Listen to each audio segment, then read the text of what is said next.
understand its opportunities, also its limitations, before a vote is cast on this matter.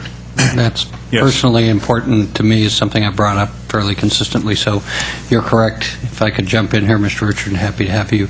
We've asked the LAO and peer review group to look at that and also analyze the implications of the governor's request in the May revision of taking $385 million out of the vehicle weight fee fund that was identified as the potential funding source for the debt service for this project.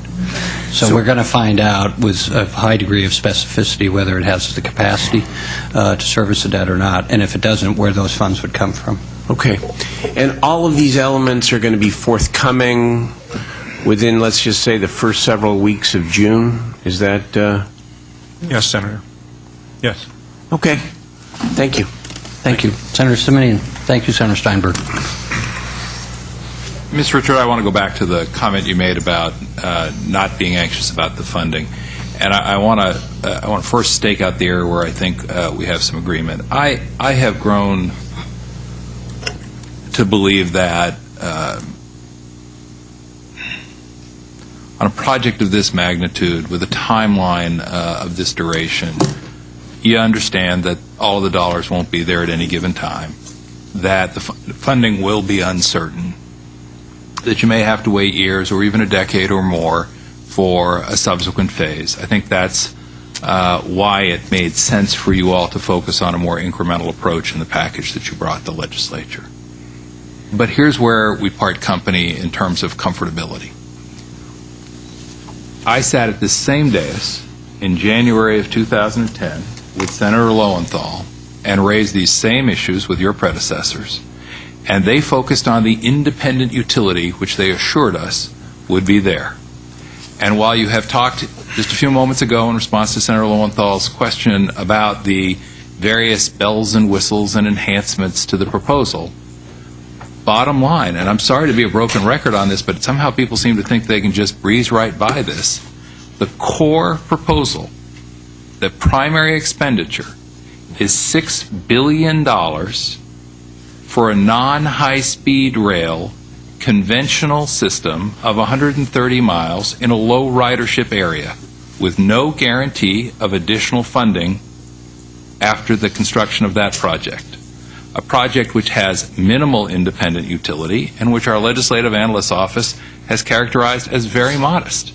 Now, I wouldn't be as anxious about the lack of a funding guarantee for the future if we were going to spend that $6 billion on a hot damn great improvement to public transportation for California. But we're not. That's the issue. And sprinkling a little dough in Northern California and sprinkling a little dough in Southern California and talking about plans for a decade hence, which may or may not be realized if the funding is or is not forthcoming, when we've talked about the political uncertainty that is attached to that funding, doesn't obviate the concern that many of us have about $6 billion for 130 miles of conventional rail in a low ridership area. We keep coming back to that because all of the bells and whistles don't take it off the table.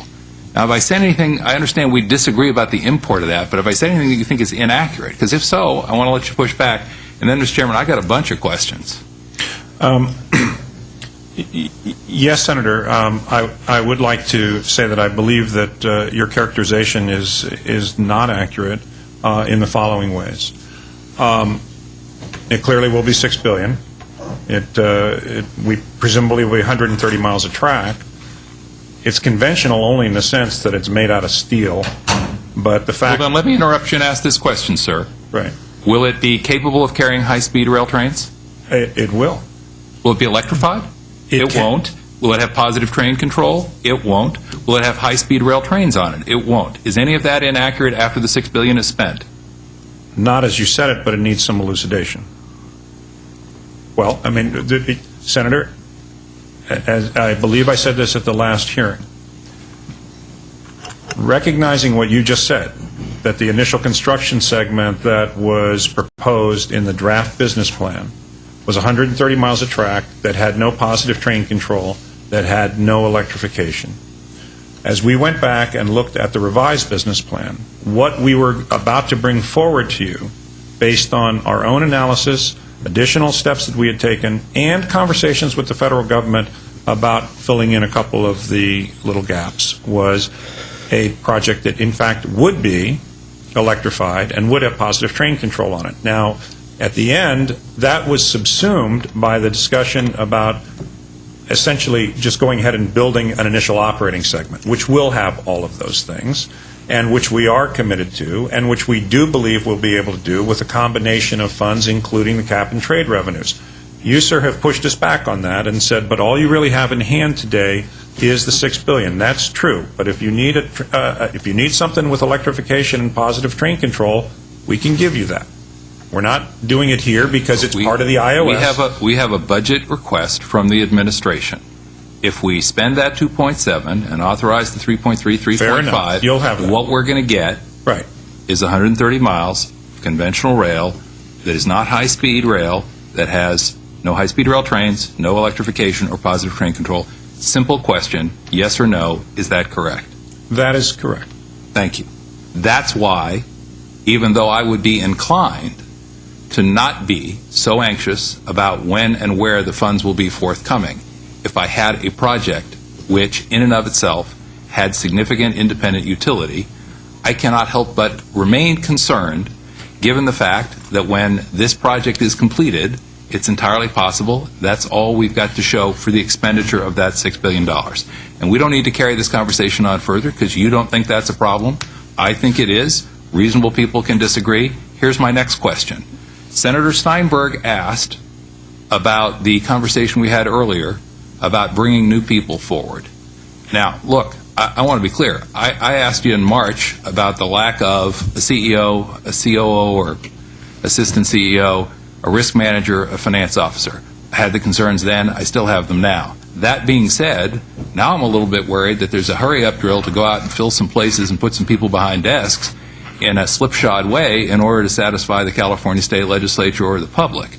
But let's assume that these are top-flight people. I'm going to give you the benefit of the doubt on that. You two have been in business, and I raised this before.